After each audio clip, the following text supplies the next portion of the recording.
This is a special one. Today, we unveil our new Thursday staple, Rough Draft.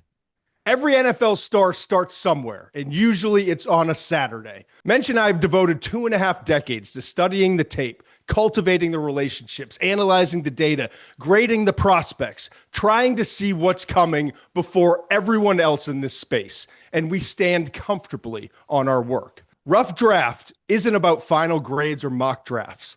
It's about first impressions, the raw notes, the truth that lives on the film before the media and combine hype starts. Each week, Mench and I will break down the names you need to know. Who's climbing, who's slipping, and who might be writing their own story before the draft season even hits. Scouting the next class before the noise, because every NFL draft begins as a rough draft. And without further ado, just 196 days until the NFL draft. Mench, you good? I'm good, man. One time, Tucker. This episode is presented by Duluth Trading Company. Ready to give rival tailgates the foam finger? Duluth Trading Company crafts Hall of Fame game day gear to help you grill hotter, cheer louder, and tailgate longer. Bibs loaded with pockets, gusseted pants so you can crouch without snuffing out your coals, and free swinging shirts tailor-made for cornhole tossing. Stay comfortable from preseason to playoffs in the toughest tailgate attire around, only at Duluth Trading Company.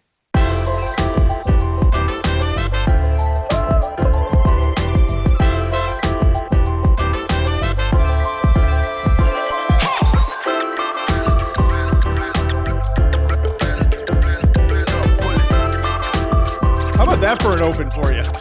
We're excited. Good. Yeah, we put a lot of time into this. And listen, there are other draft shows out there. Watch them if you want. Like I said, we stand on our work. And we've been doing a preview show and picks and this and that. It's like, let's get to what we do. We have Saturday night, which we love that show. That's our kind of our flagship show. The live reaction show, we break into the primetime games. Monday, we do the 10 tape truths, and we feel great about that, where we're studying tape, not just a reaction to what we see on TV, but also, like, now we've got Sunday to study the tape, and then we share what we found on Monday. We're looking for a Thursday show that's a staple. This is the first one, and I can already tell. This is going to be it moving forward. It's Rough Draft, where we're going to have a draft show, but we're going to promise every single week when we get into the players and some of the breakdowns and guys who are rising, slipping, guys who are about to pop, we're going to make sure that it includes guys that are playing this Saturday, so it gives you something to look forward to as you prepare for an awesome slate on Saturday. So with that as the backdrop, this version of Rough Draft, our first ever, I just figured let's get 6 names out there. Guys we've been watching on tape. We're already into October. Guys who are rising, guys who are making noise. You come into a year and we've got the national list, we've got the Blesto list. We do our top 150 but there's always guys that are moving into it. Cam Ward last year, perfect example. 5th round grade, decides to come back to school because the advisory committee tells him it's not first, it's not second, go back to school. And then becomes the number 1 overall pick. Jaden Daniels the year before, 2nd year at LSU. So every year there are guys that are making moves in their final year in college football. And so today I want to start that conversation for our audience that's going to be the most informed draft audience out there. So Mench, I throw to you this very first Rough Draft. Which player do you want to start? Spotlight what you've seen on tape and why people should start getting excited and what they should expect to see on Saturday. No surprises here. If you give me a chance to talk about him, I want to talk about him, and that's South Carolina quarterback LaNorris Sellers. 7:45 kick, SEC Network at LSU. Night game in Baton Rouge, sharing the field with Garrett Nussmeier. Big stage. Also remember, last year, Sellers had 2 touchdowns, including a 75-yarder when he had to leave the LSU game. They were up 8. South Carolina was up 8 at the time. Right. And LSU came back to win that game. South Carolina kicking themselves. That might have been the difference with them going to the playoffs. Let's get into the traits a little bit because you're going to first start with the frame. He's 240 pounds. He's listed at 6'3". McShay will tell you that he's 5'9". based on what he saw at the Manning No, Academy? I will not. Okay, but he's a big kid, thick lower body, Thick, yes. And you see that in his ability to break tackles, extend plays. Like he's just a powerful runner. I love that aspect of his game. I think what's underrated is this kid's getting better from within the pocket. You're seeing some of these touch throws he's making. His completion percentage is up a little bit more. Offensive line hasn't been great. The pass protection hasn't been great. You look at a game like last week against Kentucky, and I think he only had 14 passing attempts, but super efficient, 11 completions. He's getting better as a passer. Now, where he gets into trouble is when he's trying to make too much happen. That's, that's the double edge to this sword, right? The flip side of it is when you got to play a guy that can expend plays like he does, sometimes he tries to make too much happen, holds onto the ball too long. I think about that sack in the opener against Virginia Tech in the end zone. He'll force some throws when he gets like that. But to me, LaNorris Sellers is still the top quarterback prospect in this draft, despite everything that's gone around him. I love Oregon's Dante Moore. If they're 1-2, I'm fine with that. But I have Sellers slightly ahead because Sellers does things as a runner that Moore can't do. And I'm sticking by it, McShay, until we get an official measurement. If he's shorter, I'll go Jalen Hurts. But right now, I still think this kid's ceiling is Josh Allen. Jeez. That's you don't know what to do. It's borderline outrageous. This is a big test because that LSU defense is significantly better. That LSU defense with Blake Baker as a coordinator, with Harold Perkins, with some of the corners that they brought in, some of the defensive front guys that they brought in the transfer portal. Despite an offense that's sputtering, with a quarterback in Garrett Nussmeier who may be dealing with some injury, which would explain some of the lack of juice on the ball. This defense has had to hang in there and keep games close. And they've done for the majority, not all moments, for the majority, they've done an awesome job. Now they go up against Sellers, a mobile quarterback. And so they've had some trouble with that in the past. This game, we got Nussmeier versus Sellers on Saturday. In this game you're talking. We've got Arch versus, is it Mateer in the Red River game? We've got, we'll maybe get to Fernando Mendoza and Dante Moore in a little bit, but that could, some people are talking about Mendoza maybe as QB1. I'm not there yet, but I'm just saying, so to have all these quarterback battles that we have, it just lines us up for a special day on Saturday. I want to shift it over to the defensive side with my first. Hold on, really quickly. I just want to end this because that test that's one of many. The next 4 games for Sellers in South Carolina are Oklahoma, Alabama, Ole Miss, and Texas A&M. Bright stage on Saturday night, but this kid's going to. One of the things I'm going to love about Sellers when we get in is it's going to be a clean eval because you're not worried about level of competition. You're not worried about big moments. We're going to have a good feel for how good this kid really is. Yeah, and I hope, we saw Caleb Williams get into a lot of bad habits, right? Having to carry that USC team a few years back. I hope it's not the case for Sellers, but you can see in these games against those defenses, you can see a path where you start to feel like you're a one-man show because let's be honest, there's not enough around him, especially starting with protection up front. There's not enough depth at the wide receiver. There's not enough run game. The defense is so that pressure is on Sellers. How does he manage that? Still play smart, efficient quarterback while also utilizing the special tools that he's been gifted to try to keep them in games and competitive. So that's going to be an awesome run of games to watch Sellers. And certainly, and here's the other, I always want to mention it with Sellers and with some of these, Dante Moore in Oregon, as talented as they are and as high as they probably will go in the draft, I'd like to see 2027 for the draft class rather than 2026, because I think game experience, learning from some mistakes and continuing to develop in college is the route that has always been the best path. But we've seen more examples of it recently with guys coming into the league with a lot of game experience and what that has meant to them early in their careers. All right, shifting over. My first guy up, Arvell Reese. I know he's been he's the social media darling. Everyone's talking about him, so this isn't breaking news or anything like that. But it's our very first rough draft episode of the McShay Show, and I couldn't start this thing without putting Arvell Reese in there. He has been an absolute epiphany. And by that, I mean, we knew he was talented, all the recruiting services and talking to people at Ohio State. But when Cody Simon leaves and goes to the NFL, the Arizona Cardinals, there was the question of, okay, it's his time. What are we going to see from this superstar athlete? He didn't make I was surprised, a lot of people going back and looking, surprised he didn't make Bruce Feldman's freaks list, but certainly warranted. The guy is 6'4", 243 pounds. I don't know what he runs in a 40 or what he deadlifts or any of that shit. What I do know is he plays fast. He can play ball. He plays fast and he strikes hard. Okay. He's got 5 games, 29 tackles, 3 tackles for loss, 3 sacks, 2 pass breakups, and 5 quarterback hurries. Sometimes when I'm watching him, I'm like, is he from this planet? like the way that did he read that quickly? Did he slip that block?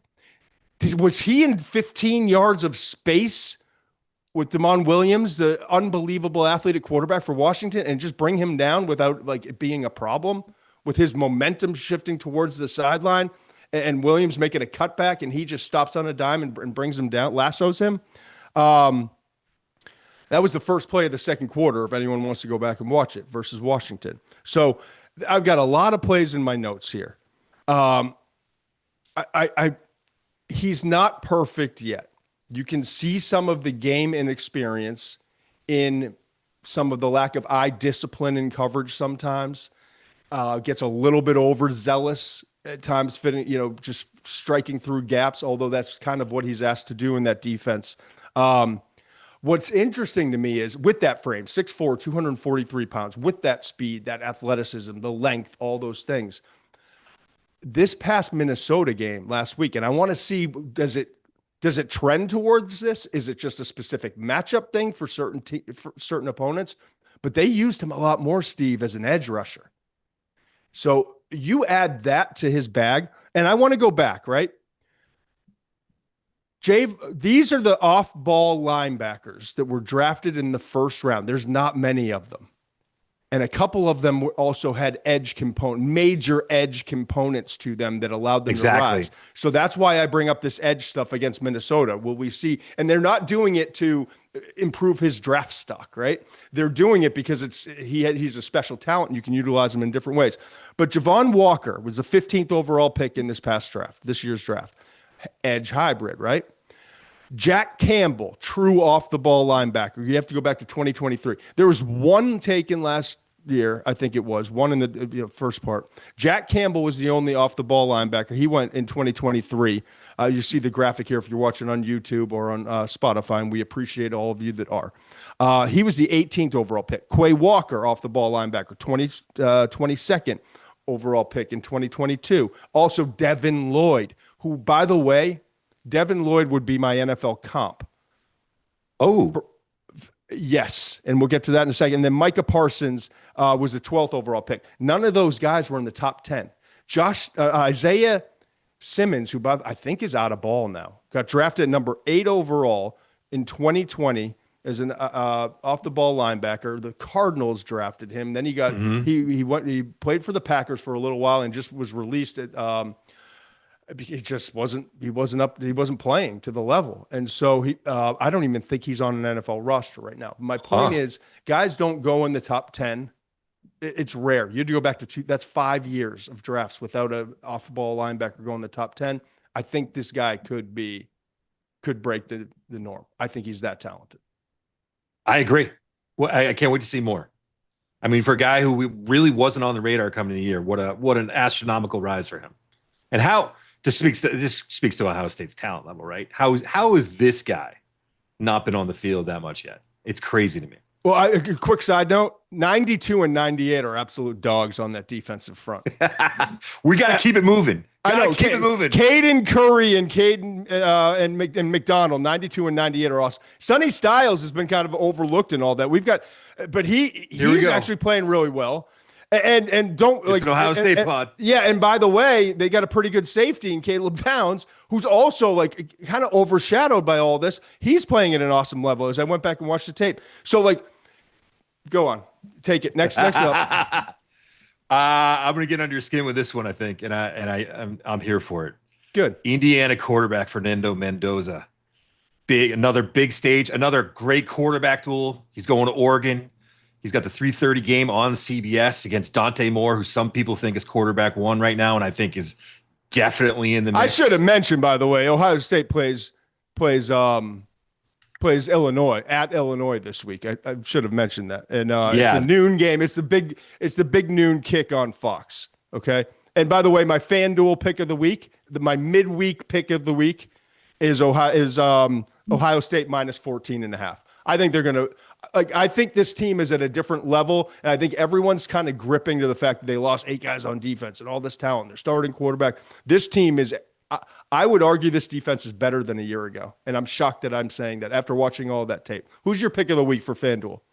I got Oregon covering against Indiana. I don't have the spreader odds in front of me, but I got Oregon covering against Indiana. It's somewhere, yeah. All right. Well, that transitions right back to where you were going. Sorry. Correct. So Fernando Mendoza, let's start off with the good. He's a great fit for that scheme. He's outstanding at the RPO because of his release, the way he reads. He makes great reads, has a quick release. He's accurate leading guys to yards after the catch. Love him in the RPO game. When he is in rhythm, some of his downfield touch is like, it's chef's kiss, man. It is perfect. His timing and touch when he drops back, hits that back foot, and gets the ball out. There were several outbreaking routes to the left that he threw where I was like, man, that is perfection. And the Indiana offensive line is playing pretty well for him. But if you think this kid might be quarterback one, I'm glad you watched the Illinois game. It's awesome that you saw Illinois and maybe Indiana State. That's great. That's great because that's the only thing I can say to you on that. And it's not that I don't like Mendoza. Here's what I have on Mendoza. Day 2 quarterback. I think Jared Goff is the absolute ceiling, and if he turns into Jared Goff, that's a pretty damn good pick. Yeah. I think that's what he is. But I'll tell you right now, if you get him off his first read, whoa, he starts. It gets bad. It's not that he can't get there in terms of processing. It's just the accuracy starts to suffer tremendously. We love that he completed 91.3% of his passes against Illinois. That's great. Against Old Dominion in the opener, 58.1. Oh, well, maybe we're just a little concerned. He's getting his feet wet. Well, against Iowa last week, when you said Iowa was going to throw some things at him that would make him do what he's uncomfortable doing, 56.5% with a pretty bad pick late in the game. I like Fernando Mendoza. He's a good runner. He's not a great runner. He has got to improve his ability to get to that second read and then deliver the ball as accurately as he does when he's able to do it in rhythm. Right now, I don't see a first round quarterback, let alone quarterback one. I purposely am I'm letting you roll with the quarterbacks today. Because as promised, and a lot of people have been asking, when are you going to re-rack the quarterbacks? It's next week on the McShay Report, and we'll do some of it on the show, on Rough Draft next week. I'm going into the lab. I'm going to study because we have all these great matchups this weekend. I didn't want to release my updated quarterback rankings now when we got all these big games coming up. It just didn't make sense. So next week, we will dive into all that. I will give you my rebuttal or agreement on Mendoza. I don't think we're super far off. But check out the McShay Report. It just dropped today. We got another one. We're breaking down. There's more in depth. There's GIFs and videos and clips to back up some of the things I'm seeing on tape. And it's a wide array of things, including some NFL draft guys you need to know. I also dove into Michael Hawkins Jr., the quarterback from Oklahoma. If we do see him, and I assume we will for OU in the Red River, what you can expect to see in that one. So McShay Report, Google it, please. Get involved. And we've got obviously Sunday mornings. We're coming out now with a review of what we saw from all the Saturday game. The McShay Show is brought to you by FanDuel. This college football season is delivering weekly showdowns you don't want to miss. And right now, all customers on FanDuel can score a 50% profit boost for this week's big matchup on campus between Texas and Oklahoma. And the best part, you get paid instantly when you win. Use your boost on bets like spreads, over-unders, team props, and so much more. Don't wait. Visit FanDuel.com/McShay to download the app and boost your next bet on this week's marquee game. Must be 21 and older and present in select states, or 18 and older and present in D.C., Kentucky, or Wyoming. Opt-in required. Bonus issued as non-withdrawable profit boost tokens. Restrictions apply, including any token expiration and max wager amount. See terms at sportsbook.fanduel.com. Gambling problem? Call 1-800-GAMBLER or visit rg-help.com. Call 1-888-789-7777 or visit ccpg.org/chat in Connecticut. This episode is brought to you by Duluth Trading Company. Ready to give rival tailgates the foam finger? Duluth Trading Company crafts Hall of Fame game day gear to help you grill hotter, cheer louder, and tailgate longer. Trust me, I'm a scene at the grill. I know what this is all about. They've got bibs loaded with pockets, gusseted pants so you can crouch without snuffing out your coals, and free swinging shirts tailor-made for beanbag tossing, or some like to call it cornhole.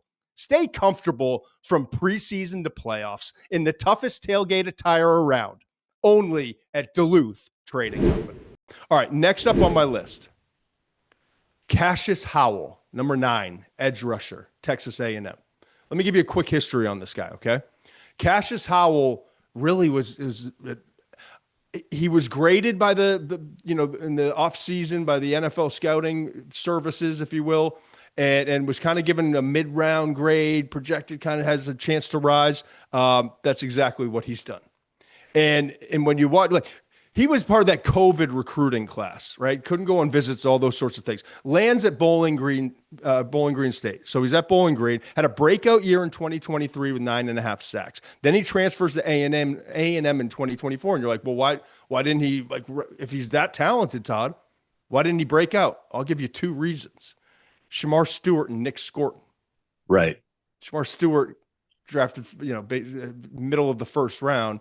And Scorton was the 51st overall pick, I believe. So he's behind those 2 guys who are really talented players, obviously by where they were drafted. But the sack production wasn't there. Well, he comes in this year, takes over as a starter, named SEC Defensive Player of the Week twice for having the multiple 3-sack games. Utah State and Mississippi State, respectively. Leads the nation with 7 sacks, 4 in the last 2 games, Auburn and Mississippi State. As a pass rusher, Cashius Howell is an attack dog. I want you to think of every movie or show you've ever watched where someone climbs over the fence and there are these rabid dogs chasing down someone who's trying to break into the property. That's what Howell is. He's undersized. He's 6'2". He's 249. Those are verified by scouting services in the offseason. That's his 6'0", 249. Estimated 4.75 speed. I don't buy that. Quick first step. But the thing with him is he's unbelievably quick with his feet, but also with his hands. He's one of those guys who's always advancing because it's his dip, and it's a dip and rip or dip and slap move that he has, and the bend like this around the edge, and everything's moving. He's cutting at you. I love watching him on tape. He gets Wegman's arm. In addition to the 3-sack, he gets Wegman's arm as a wide rusher from the behind. He circles around, cuts a sharp edge, and breaks up the pass before it even comes out of Wegman's hand last week. So I don't know. He's a guy that, where was Ezerike taken from Boston College? Was it early second? I want to say very early second. I'm not saying he's that high. This class has got Ruben Bain, man. It's got Eldrick Falk from Auburn. It's got T.J. Parker, L.T. Overton, Mateo Uiagalelei. But I think he's working his way into that 6 to 10 range where you got a bunch of other dudes like Anto Seika from Northwestern, Zion Young, Donnie Dennis Sutton, Tyreek Sapp, who's having a huge year. David Bailey's having a huge year for Texas Tech. So, but I think he's starting to compete in that range, and it won't shock me if he works his way into day two, if he continues to do what he's done so far this year. What aren't you buying about that time? You think he's faster? You think he closes better than that? Faster, yes. Yeah. Okay. Yeah. I love his tape so far, and the production matches everything. We're gonna roll. We're rolling. Yep. I don't know if there's any player who's on a heater like USC wide receiver Makai Lennon, who is. I gotta find I'll find the numbers here in a second. 19 catches for 278 yards and 3 touchdowns over the past 2 games. He almost willed USC to a win over Illinois. So USC's got Michigan coming to town.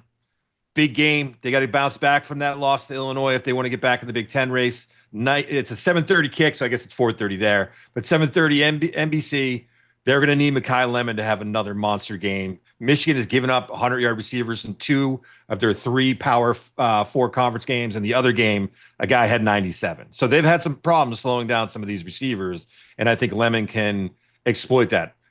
Look, he's not a very big dude. He's 5'11", 195. That's what he's listed at. There are things that I'd like to see him kind of develop as a route runner, because it's, like a lot of college receivers, it's crossers, it's hitch, it's go, it's some gimmick stuff where they put him in motion. He caught a long pass off a trick play against Illinois. There's all of those little things going on. But when he does get a chance to run it out, you see that he could be a good route runner at the next level. You see already that he has a great feel for when to settle against zone looks. I think his 2 best skills are his ball skills.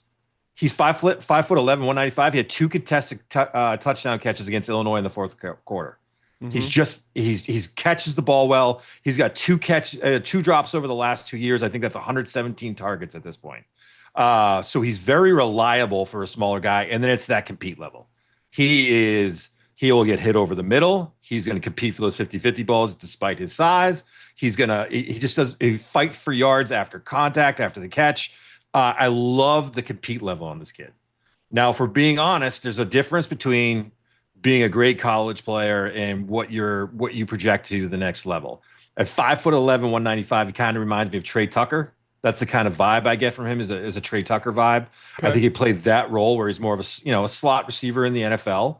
But he's gone from a player that I thought in the preseason when I wrote him up, I gave him a 4th round grade. I think he's now in the top 100 mix. I think he's in the top 3 rounds mix. I really do. We'll see how he tests. That'll be a big part of it. Again, it's a rough draft, baby. It's early on. We'll see what happens. But right now, that production speaks for itself, man. He is on fire. I think it's it's only fair for me to share with the audience 3 things. One is, you came up with this name, Rough Draft, and I absolutely love it. 2 is, and more pertinent to what's going on right now. When we came up with this concept, I'm never strict with you or tell you what you have to do, but the nature of this relationship in the show is I'm hosting it, and there's certain things we're trying to accomplish. I told you there are 2 things you had to do, both of which you have absolutely nailed, and both of which I've absolutely failed.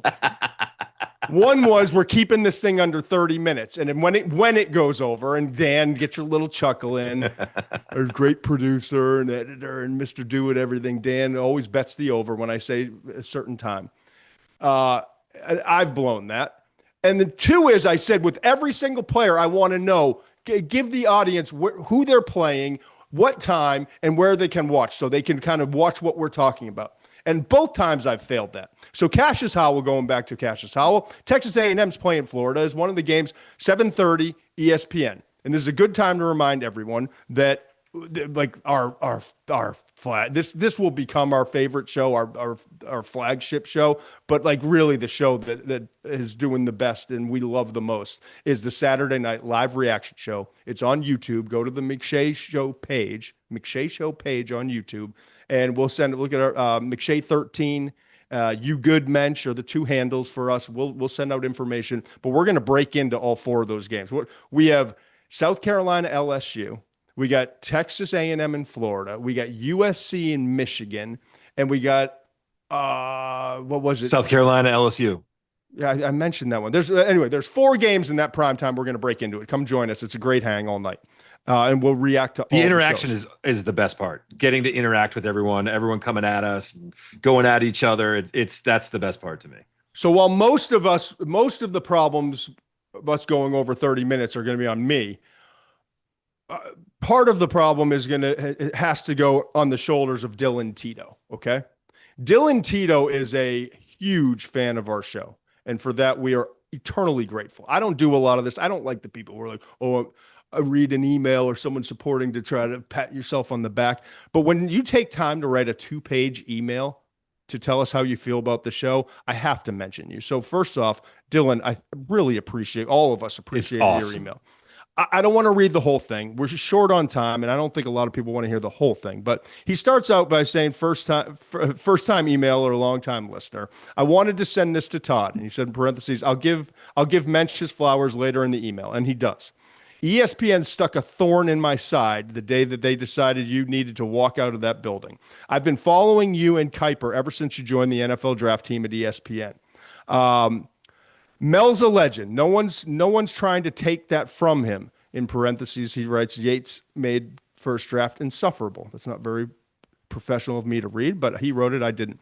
Todd, you're the best NFL draft analyst that walks the face of the earth. And Muench, you have skyrocketed up the damn ladder, brother. As someone who spends a lot of time in the car for work, I get bleeping amped when you release a new show.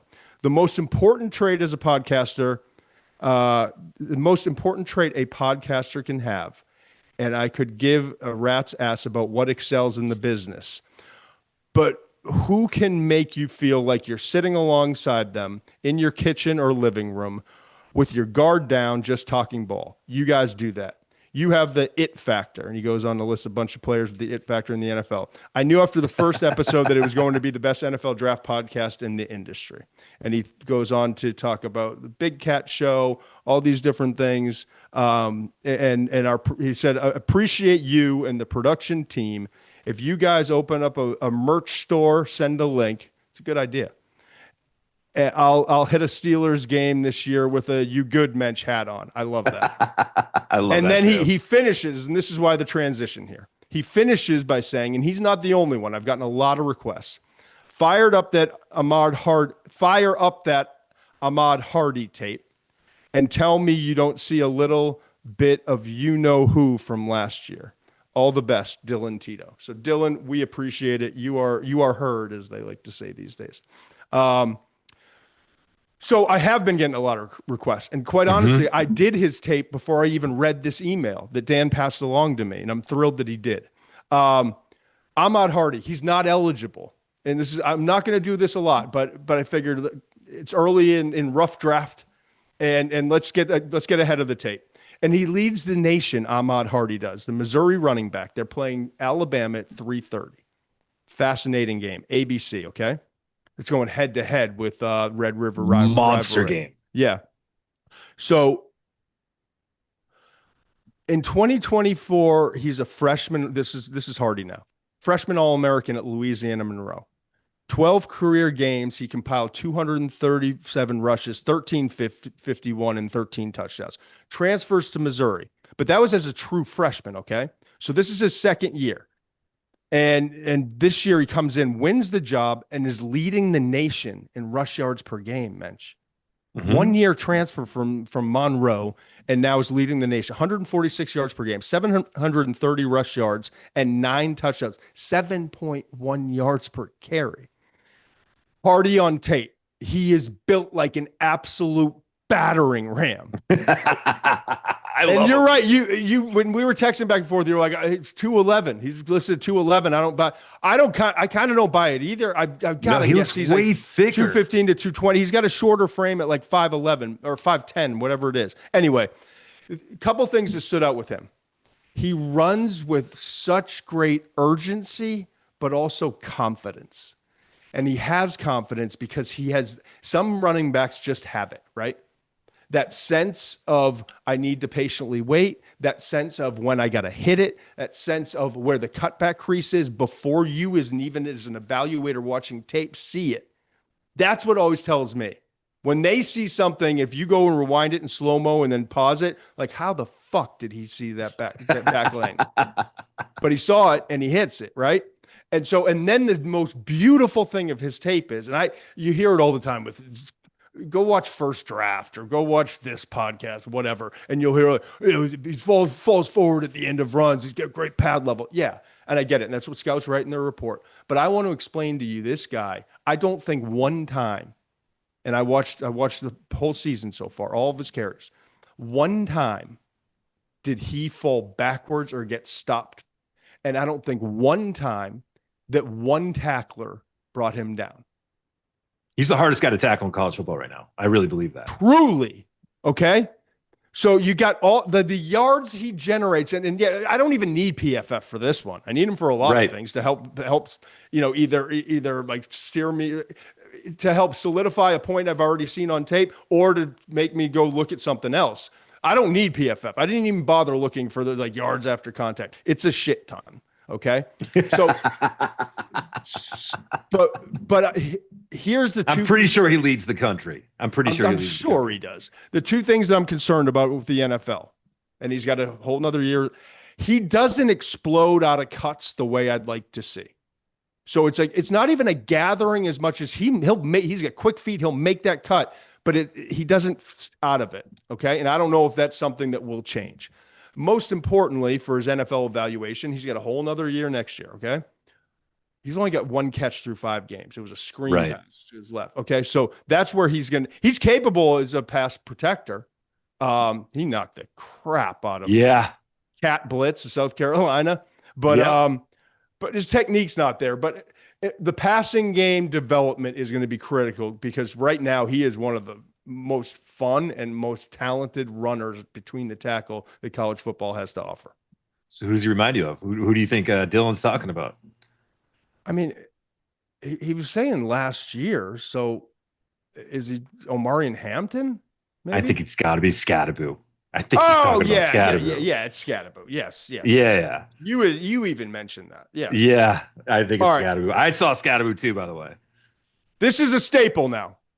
Don't forget, McShay Report, Google it, go subscribe. We got a bunch of stuff coming out this week. Saturday night, 4 awesome primetime games. My head's going to be spinning. I know yours will be too, but it's going to be a fun hang, breaking into those games. I'm going to have the four screens up. It's going to be wild to watch all of that. Come hang with us, the McShay Show on YouTube, and we'll get you the details this week and send it out on social media. But Matt, just like this is our staple. This is our flagship. I'm pumped about it. Great job naming it. Great job, Dan, with coming up with it. And I love that we pivoted at the right time as we start gearing up for the NFL draft, but also getting you ready for college football. Absolute 5 stars. Must be 21 plus and present in select states. For Kansas, in affiliation with Kansas Star Casino, or 18 plus and present in DC, Kentucky, or Wyoming. Gambling problem? Call 1-800-GAMBLER or visit rg-help.com. Call 1-888-789-7777 or visit ccpg.org/chat in Connecticut, or visit mdgamblinghelp.org in Maryland. Hope is here. Visit gamblinghelplinema.org or call 1-800-327-5050 for 24/7 support in Massachusetts, or call 1-877-8-HOPE-NY or text HOPE-NY in New York.